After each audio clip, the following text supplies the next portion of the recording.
ရှေးလူကြီးတွေပြောနေတဲ့ဝက်ဝံသေးချေရအစွမ်းအစုံအကြောင်းသိကျင်ကြလားမသိလဲနားထောင်များဘာလို့လဲဆိုတော့ဒါကယောဂအားလုံးရဲ့ကယ်တင်ရှင်ကြီးဖြစ်နေလို့ပဲ TB ဖြစ်လားတစ်ခေါင်းပြားရည်နဲ့ရောလျက်တုတ်ကွေးမိလားရေစိမ်တောက်ငှက်ဖျားဖြစ်ရင်တော့နွားနို့နဲ့ရောတောက်ပြားအားမရှိဘူးလားနွားနို့နဲ့ပဲထပ်တောက်အစားမဝင်ဘူးလားရေစိမ်ပြီးတာတောက်ချလိုက်ဒါတင်မဲလားဆိုတော့မဟုတ်သေးဘူး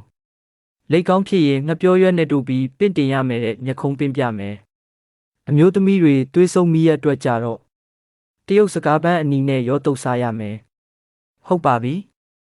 အတုပ်စုံနဲ့ထဲတုပ်ရမှာလားတော့မမေးနဲ့အောင်ဒါတင်မကသေးဘူးယောက်ျားထုကြီးအတွက်ပန်းသေးရင်မုံညင်းစီနဲ့ရောလိန်စပင်ဖြူရင်အုံးစီနဲ့ရောလိန်အစစ်ကိုက်ရင်နှမ်းစီနဲ့ရောလိန်ဟာ